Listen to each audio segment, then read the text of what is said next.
Welcome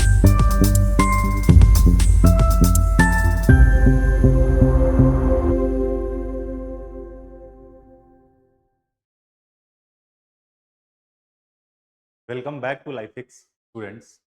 पिछले lectures में हमने मैट्रिक्स क्वेश्चंस के बहुत सारे पीवाईक्यू करा था। ठीक है, प्रीवियस लेक्चर्स में वो पढ़ा है। अगर आपने वो नहीं देखा है तो आप जाके उसे देख सकते हैं। ठीक, अभी जो हमारा टॉपिक का डिस्कशन का टॉपिक है दैट इज डिटर्मिनेंट। आज हम क्या करने जाएंगे, जो भी डिटर्मिनेंट से पूछे गए पिछले सालों में क्वेश्चन है सीबीएसई के द्वारा, हम उसे डिस्कस करेंगे। ठीक है, only not questions, with question के साथ साथ हम क्या करेंगे, जो भी थ्योरीज उसमें अप्लाई होगी वो हम थ्योरी भी डिस्कस करेंगे। ठीक है, तो स्टार्ट किया जाए अपना second chapter that is determinant. ठीक है,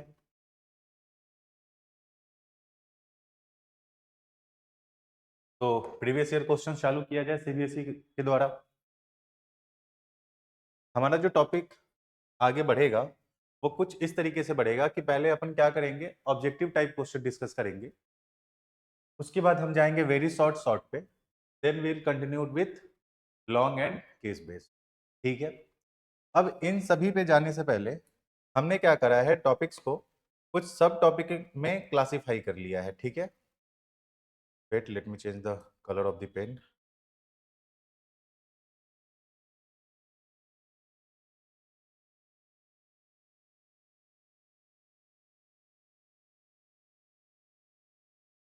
ठीक है, हमने क्या करा है कि हमारे जो भी टॉपिक ऑफ डिस्कशन है हमने उसे अलग अलग टॉपिक में क्या करा है, सब टॉपिक्स में डिवाइड कर लिया है। ठीक, ऑब्जर्व करने पे ये पता चलता है हमारा कि जो भी डिटर्मिनेंट से पूछे गए सवाल है वो ब्रॉडली इस तीन कैटेगरी पे बेस्ड है। जो पहला कैटेगरी है वो है determinants of a square matrix and area of triangle. ठीक है, पहला तो अपना ये सब कैटेगरी है। दूसरा माइनर्स एंड कोफैक्टर्स, ये हम डिटर्मिनेंट्स ये पहला भी देखेंगे, दूसरा भी देखेंगे, and applications of determinants and matrices. ठीक है, हम ये तीनों सब कैटेगरी पे बात करेंगे धीरे। तो चालू किया जाए अपना ऑब्जेक्टिव क्वेश्चंस। ठीक है, आप जरा अटेंशन बनाए रखिए और ध्यान देखिए लेक्चर पे। तो जो पहला सब कैटेगरी आ गया ऑब्जेक्टिव में वो हमने देख रखा है। चलिए क्वेश्चन स्टार्ट किया जाए। If determinant of A is equals to determinant of Ka where A is a square matrix of order 2, then sum of all possible values of K is। ठीक है, इसमें जो आपको थ्योरी है वो थ्योरी तो ऑलरेडी उसने दे ही रखा है। क्या दे रखा है थ्योरी उसने, कि अगर भैया कोई भी मैट्रिक्स ए होता है, अगर कोई भी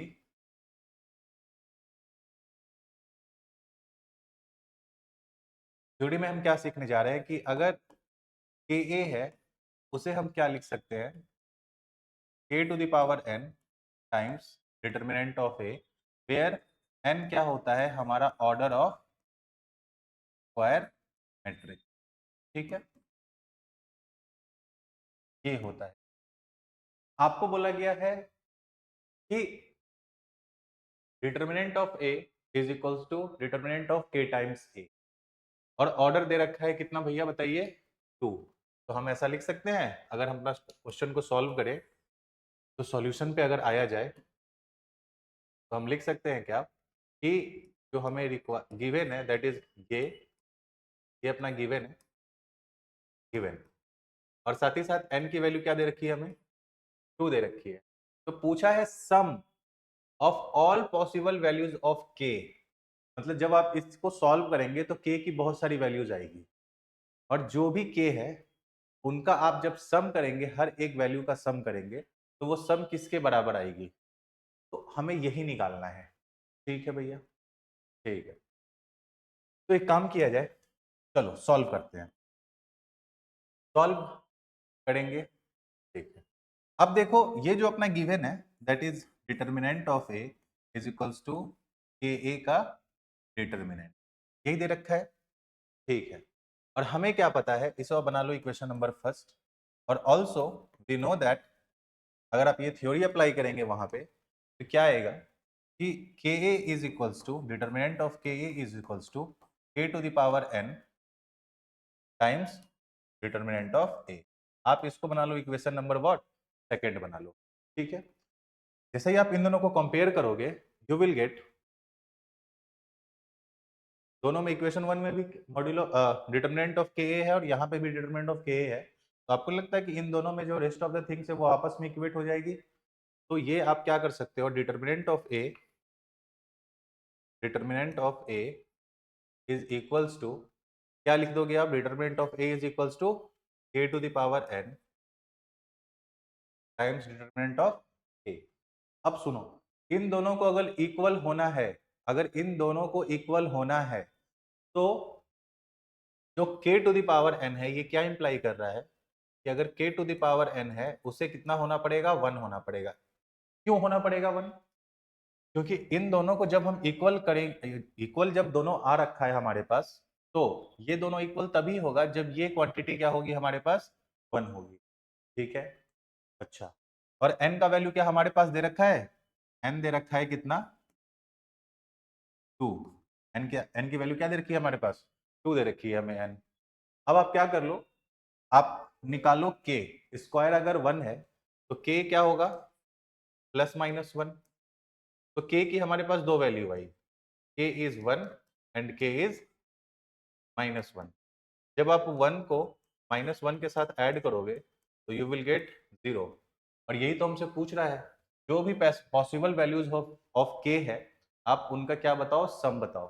तो पॉसिबल वैल्यूज ऑफ k क्या है, एक +1 है और एक -1 है, और इन दोनों को जब आप ऐड करोगे यू विल गेट 0। तो अपना आंसर क्या होगा, 0 होगा, ठीक है। समझ में आ रहा है आप लोगों को? नेक्स्ट,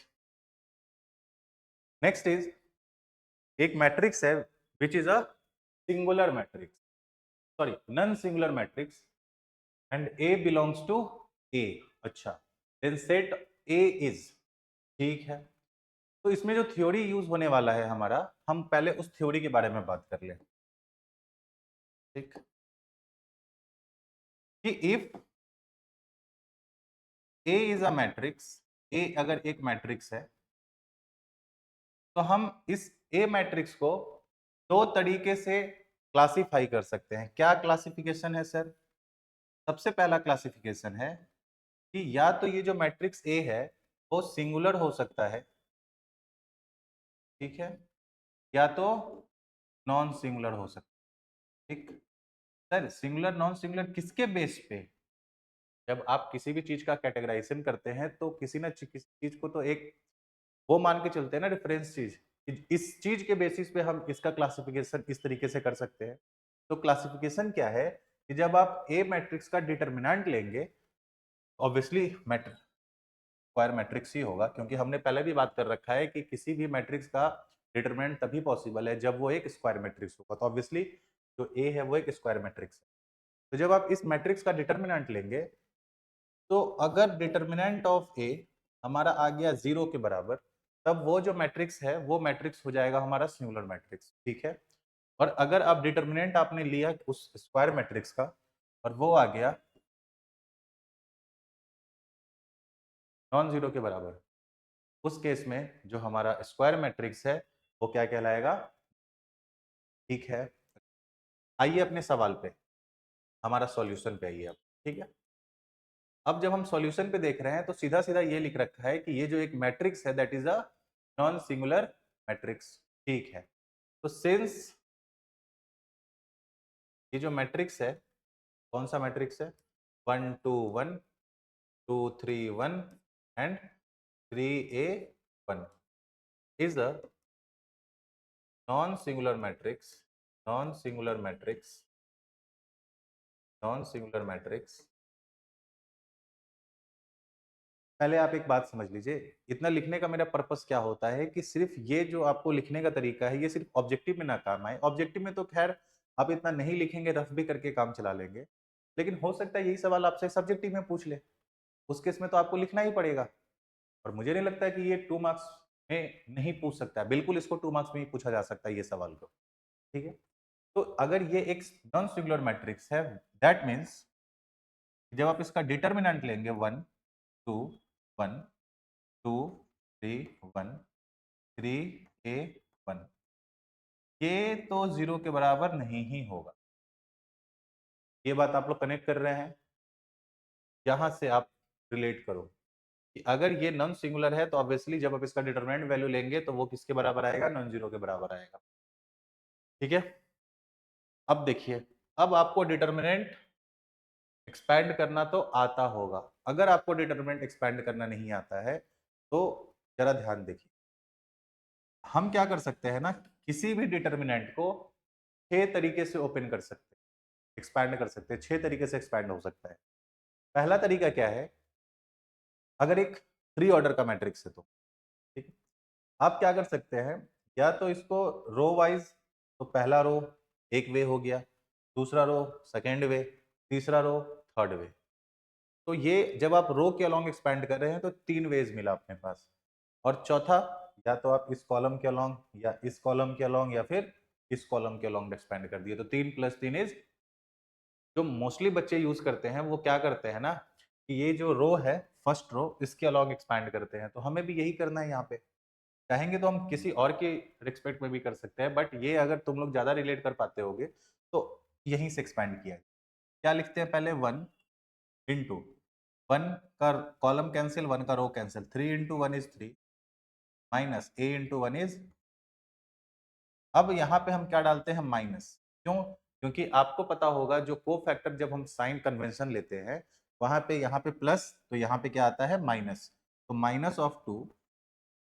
अब क्या करेंगे, 2 के अलॉन्ग कॉलम हटा देंगे, 2 के अलॉन्ग रो हटा देंगे, बचा क्या, 2 1 3 1। तो 2 into 1 is 2 minus 3 into 1 is, अच्छा, अब यहाँ का साइन कन्वेंशन क्या होता है भैया, प्लस होता है सर, प्लस।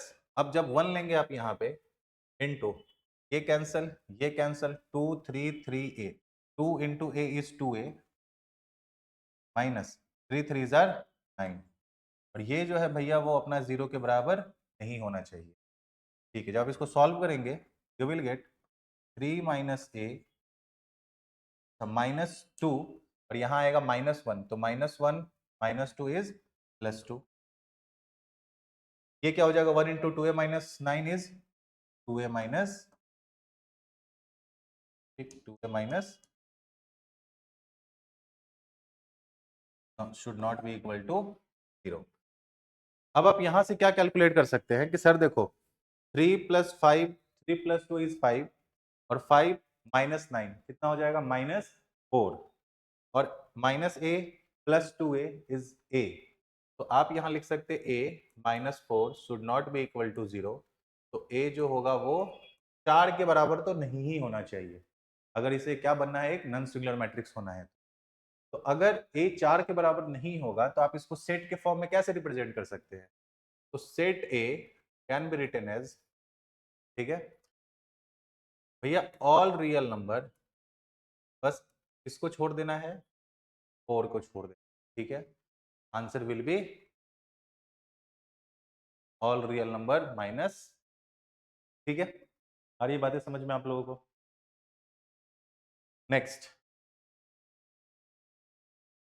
हाँ देखो, A B C D and E F are the vertices of triangle ABC and ये denotes the area of triangle ABC. Then, ठीक है, देखिए क्या बोल रहा है। सबसे पहले तो आप ये सीखो कि थ्योरी सीखते ही चलो, ये बस क्वेश्चन नहीं है, आपका एक तरह से मिनी प्रैक्टिस हो रहा है, थ्योरीज का रिवीजन भी हो रहा है। थ्योरी में क्या लिखना है कि अगर अपने पास एक पॉइंट है ए का कोऑर्डिनेट x1 y1 है, एक है बी जिसका कोऑर्डिनेट x2 y2 है, और तीसरा वर्टेक्स है का कॉमा एक्स, जिसका वर्टेक्स x3 y3 है। तो हम एरिया कैसे निकालते हैं, एरिया ऑफ ट्रायंगल एबीसी, वो जो निकालने का तरीका होता है that is ABC is equals to half times determinant ले लेते हैं हम, ठीक है, और क्या लिखते हैं, इस केस में क्या लिखा है, तो x1 y1 यहाँ पे लेते हैं x2 y2, यहाँ ले लेंगे x3, यहाँ 1 1, ठीक है। ये तरीका क्या होता है एरिया ऑफ ट्रायंगल निकालने का, ठीक है। अच्छा, इसको बहुत बुक्स में इस तरीके से भी लिखा होता है। क्या लिखा होता है? इसी चीज को एक और तरीके से लिखा जाता है कि 1/2 determinant of x1 y1 x2 y2 and x3 y3, और जो यहाँ पे 1 यहाँ पे 1 एंड, तो आप इस चीज से घबराइए नहीं, क्योंकि ये दोनों डिटर्मिनेंट आपस में क्या है, सेम है। अगर आप प्रॉपरली रिलेट कर पाएंगे तो आप देख रहे होंगे कि जो थर्ड रो है वो थर्ड कॉलम में चेंज हो गया, दैट्स इट। और मतलब जो नंबर ऑफ रोज है वो नंबर ऑफ कॉलम में चेंज। खैर कोई नहीं, आइए बात करते हैं अपन क्वेश्चन पे। क्वेश्चन कैसे सॉल्व होगा सर? सॉल्यूशन दे रखा है क्या? देन अपने से ये पूछा गया है, तो क्या हम ये जान सकते हैं कि सर दिस इज, ये क्या बोल रहा है कि delta denotes the area of triangle ABC. तो डेल्टा इज क्या लिखा सकता है? हाफ टाइम्स अगर ए बी सी डी और ई एफ इसके वर्टेक्स हैं, तो आप नहीं लिख सकते A D 1 C D 1 and E F, आप ऐसा लिख सकते हो? बिल्कुल लिख सकते हो आप। अच्छा, तो ये चीज आप नोटिस कर रहे होगे कि जो A C E D D F 1 1 1 है is equals to how much times? Two चला जाएगा उधर। अपने से पूछा क्या है? इसका स्क्वायर पूछ रहा है ना। देखो ये क्वांटिटी और ये दोनों सेम है आपस में। जैसे ही आप इसका स्क्वायरिंग करोगे both side, you will get A C D F 1 1 1 equals to 2 delta का स्क्वायर दैट इज 4। ठीक है, और ऑप्शन हो जाएगा क्या हमारा? Option is option number B. B हो जाएगा हमारा करेक्ट। ठीक, आ रही है बातें समझ? चलिए नेक्स्ट क्वेश्चन पे प्रोसीड किया जाए। क्या है? A and B are invertible square matrices of same order, then which of the following is not correct? जब आपने पढ़ा होगा इन्वर्टेबल मैट्रिसेस के बारे में, तो आपको कुछ प्रॉपर्टीज बताई गई होंगी, ठीक है, जिसमें आपको ये तो पता होगा, जिससे हमारा अभी काम है, कि अगर दो मैट्रिक्स को आप ऐड करते हैं और उसका इन्वर्स लेते हैं, यहाँ पे रिवर्सल लॉ नहीं लगता है, यहाँ पे रिवर्सल लॉ नहीं लगता है। सबसे पहला बात, मतलब रिवर्सल लॉ क्या, कि आप इसको बिल्कुल भी B inverse plus A inverse नहीं लिख सकते हैं। क्लियर है? आ रही बात समझ? लेकिन वहीं पे जब आप क्या पढ़ेंगे, मल्टीप्लीकेशन के बारे में पढ़ेंगे कि ए डी का इनवर्स, तो आपको पता होगा यहाँ पे रिवर्सल लॉ क्या होता है, अप्लाई होता है यहाँ पे रिवर्सल लॉ। उस केस में आप इसको लिख सकते हैं बिल्कुल D inverse into D inverse. तो बात क्या आपको याद रखना है यहाँ पे, रिवर्सल लॉ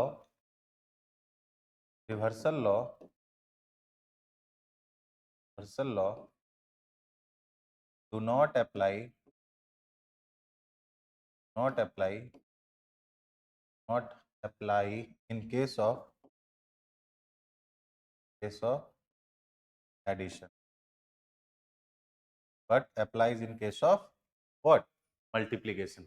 ठीक है, तो आप इसका आंसर तो आप सीधा सीधा थ्योरी देखकर दे सकते हैं कि a plus B inverse is not equal to B inverse plus A inverse, और सीधा सीधा अपने से पूछा क्या है, which of the following is not correct, कौन सा करेक्ट नहीं है, नॉट करेक्ट। तो थ्योरी ही आपको रिवाइज हो गया। पहला ऑप्शन देखिए, आप बोल सकते हैं कि भैया ये तो करेक्ट नहीं है, तो अपना ऑप्शन क्या हो जाएगा? Option will be D. ठीक है, आया जाए नेक्स्ट क्वेश्चन पे, बात करें नेक्स्ट क्वेश्चन के लिए हम लोग। चलिए तो नेक्स्ट क्वेश्चन स्टार्ट किया जाए।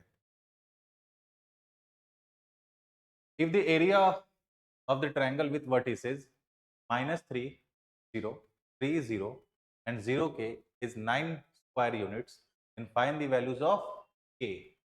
अच्छा,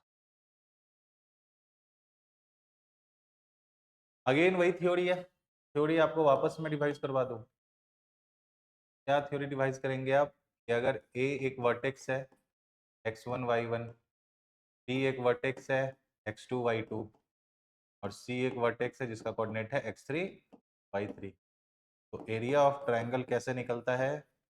that is half times determinant of x1 y1 1, x2 y2 1 and x3 y3 ऐसे निकलता है। तो आप सीधा सीधा अगर क्या चाहें तो यहाँ पे पुट करके आप सीधा सीधा आंसर क्या निकाल सकते हैं, फाइंड कर सकते हैं। ठीक है, चलो फिर भी मैं करूँ आप लोगों के लिए। अच्छा, एक और चीज, अगर ये मान लो आपको फॉर्मूला नहीं आता है, फिर कैसे करते हैं आप? इसको करने का एक और तरीका है, आप कोऑर्डिनेट ज्योमेट्री के थ्रू इसको सॉल्व कर सकते हो, या फिर कार्टेशियन प्लेन पे जैसे ही आप इसको डालोगे अगेन आप सॉल्व कर सकते हो इसको। ठीक, खैर वहां पे अपना टॉपिक ऑफ डिस्कशन नहीं है। अपना यहाँ पे क्या करेंगे, सीधा सीधा एरिया ऑफ ट्रायंगल पूछ रहा है, तो सॉल्यूशन, जो एरिया ऑफ ट्रायंगल है वो तो दे ही रखा है 9, अपने से के का वैल्यू पूछ रहा है नहीं?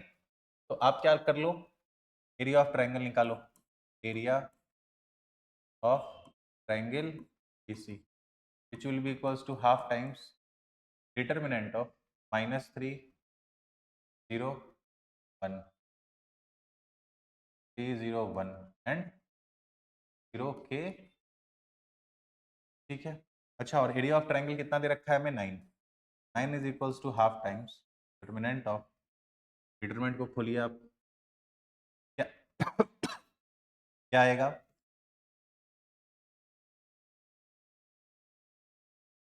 आप -3 के अलॉन्ग खोल लो, कोई दिक्कत नहीं है। -3 टाइम्स ये कट गया, ये कट गया, 0 इंटू 1 इज 0 माइनस के। ठीक है, फिर यहाँ पे क्या आता है? -0। अच्छा, यहाँ पे आप कुछ भी करोगे तो 0 ही आएगा, तो लिखने का तो सवाल ही नहीं है। फिर +1 इंटू 1 कट गया, 1 कट गया, 3 इंटू के इज 3k -0 हो गया अपना।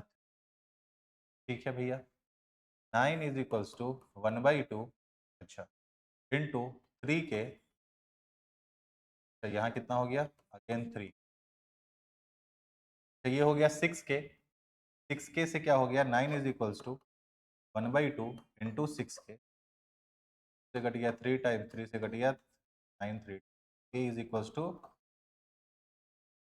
बट वेट, क्या ये आंसर बस 3 आएगा? सबसे इंपॉर्टेंट बात यही है। आप क्या करो, एक बारी बस क्या करो, के का वैल्यू एक बार -3 लेके देखो।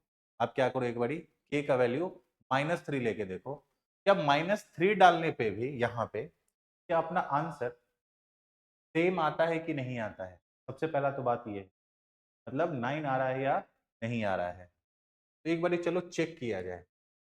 ध्यान से सुनना, क्या करते हैं ना, के को हम -3 डाल के चेक करते हैं। तो 1/2 इंटू डिटर्मिनेंट ऑफ -3 0 1 0 1 0 के, 0 के बदले आप क्या डाल दो? -3 डाल दो। -3, अब जैसे ही 1/2 टाइम्स करोगे इसका, -3 के अलॉन्ग खोलो 0, -3 +3, +0 तो ये -0 तो ये पूरा 0 ही हो जाएगा, +1 इंटू ये कट गया -9, ठीक है, 1/2 इंटू, अच्छा, -3 माइनस, ऐसे नहीं, रुक जाओ, क्या? Wait,